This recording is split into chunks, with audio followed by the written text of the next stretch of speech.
Welcome to the PubMed Daily Review for April 27th, 2026. Today we scanned 902 new open access papers. Here are the top 5 selected for detailed analysis. Trend 1 of 5, Food Processing, Micronutrients, and Biomolecular Interactions.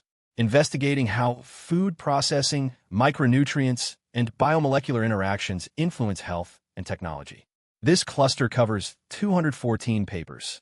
Representative work includes innovative processing technologies for clean-label liquid foods with high protein content, advances in process development and quality evaluation, micronutrients in future diets, considerations for dietary iron and the food matrix effects on bioavailability, and molecular dynamic study of the binding of cationic, anionic, and neutral-luminescent conjugated ligands to the Alzheimer folds of A-beta, 1 to 42, and tau fibrils.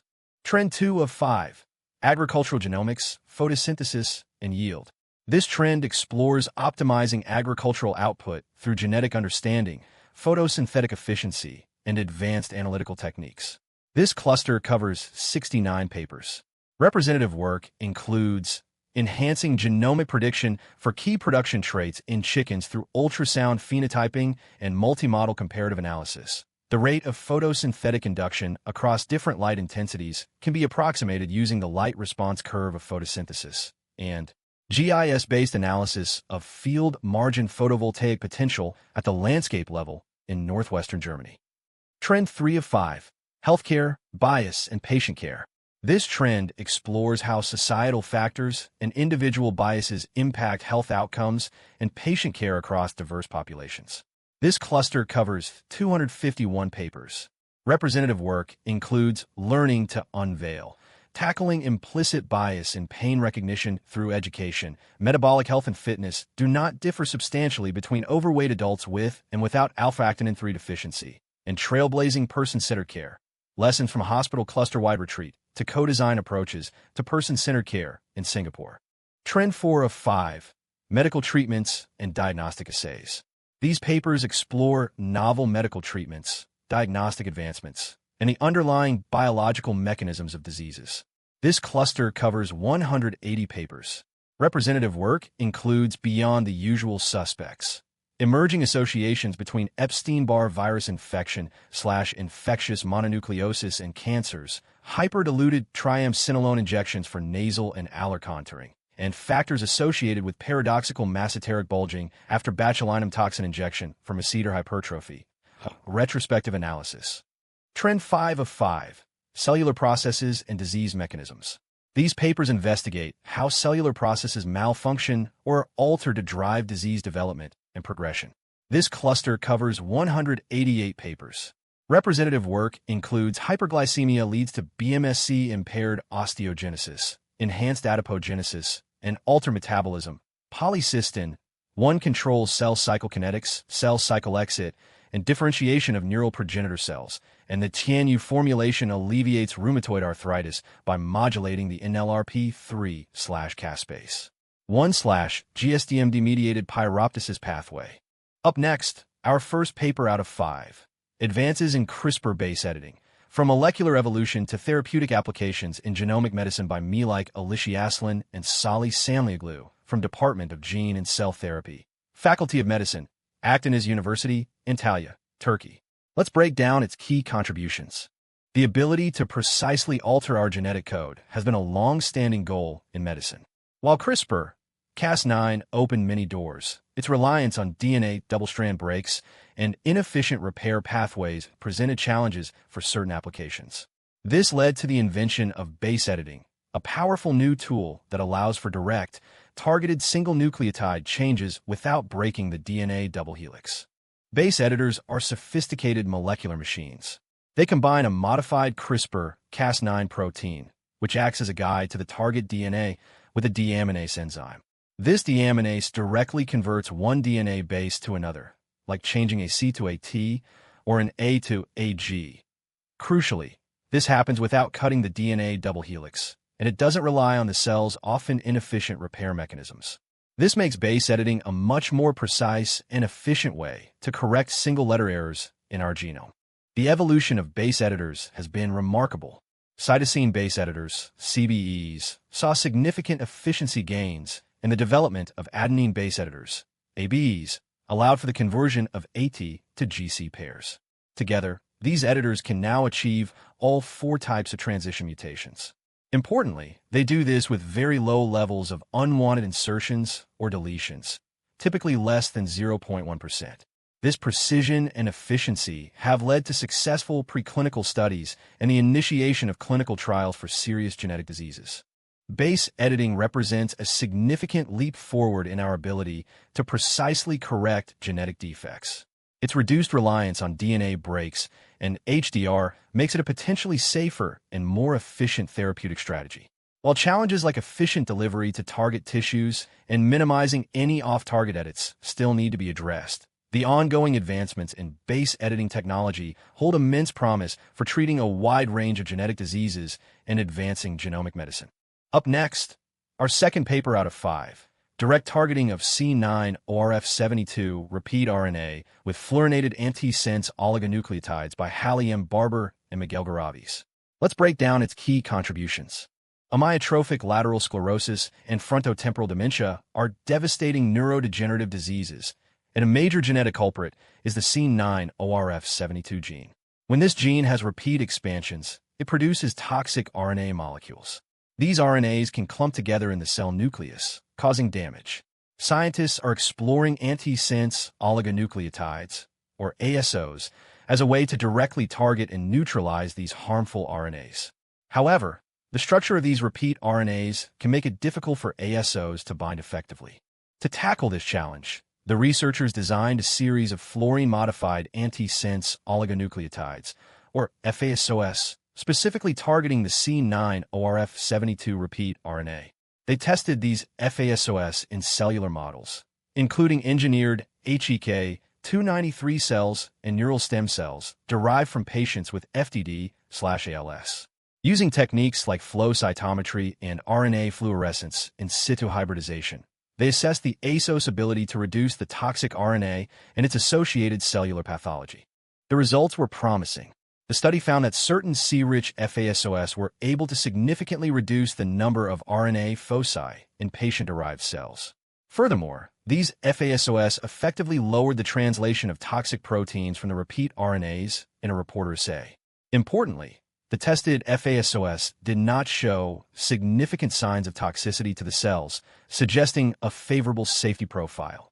This research highlights the potential of using fluorine modifications to create more effective antisense oligonucleotides for treating diseases like ALS and FTD caused by C9orf72 repeat expansions.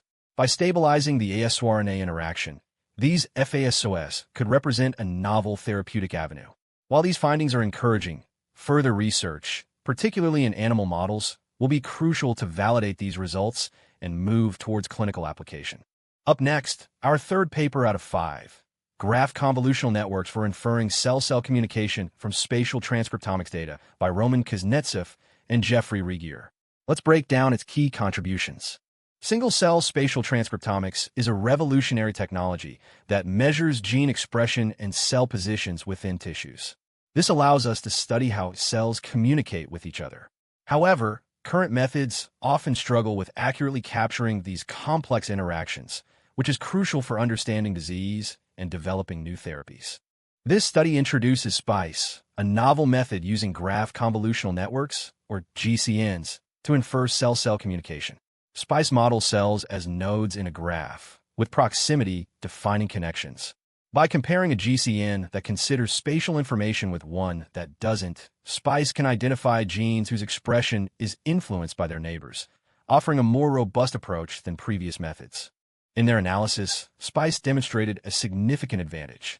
The key takeaway is that SPICE provides a powerful new tool for analyzing spatial transcriptomics data. By leveraging the flexibility of graph convolutional networks, it offers a more accurate way to understand how cells communicate. This advancement has significant implications for drug discovery and understanding complex biological processes in health and disease. Up next, our fourth paper out of 5, discovery of antimicrobial peptides with notable antibacterial potency by an LLM-based foundation model by Jike Wang and Ting Junho from College of Pharmaceutical Sciences, Zhejiang University, Hangzhou 310058, Zhejiang, China. Let's break down its key contributions. The rise of antibiotic resistance demands new solutions. Traditional methods for discovering new drugs are often slow and costly.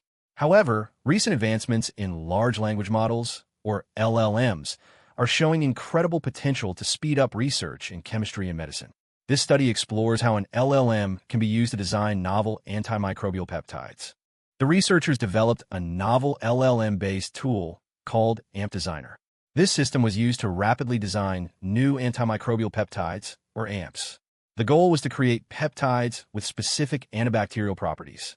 The design process focused on generating sequences from scratch, leveraging the LLM's predictive capabilities. The results were highly promising. In vitro validation showed a remarkable 94.4% success rate for the design peptides. Two candidates demonstrated exceptional antibacterial power, with one showing a minimum inhibitory concentration of just 2.0 micrograms per milliliter against Propionibacterium acnes. Importantly, these peptides also exhibited low toxicity and stability, even in mouse infection models. This study highlights the transformative potential of LLMs in drug discovery. AmpDesigner offers a powerful and efficient new approach to designing antimicrobial peptides, which could be crucial in combating antibiotic resistance. While these findings are exciting, further research and clinical testing will be essential to bring these novel peptides to patients. Up next, our fifth paper out of 5, Endothelial NAD plus depletion drives vascular senescence and neuroinflammation via mtDNA-cGAS/STING, CD38 signaling in Alzheimer's disease by Qinghua Luo and Xian Zhu from Department of Neurology. The second affiliated hospital, Jiangxi Medical College, Nanchang University, Nanchang, Jiangxi, PR, China. Let's break down its key contributions. Alzheimer's disease is a devastating condition, and while we know amyloid plaques and tau tangles are hallmarks, effective treatments remain elusive. Increasingly, researchers are looking at the brain's blood vessels as a key player.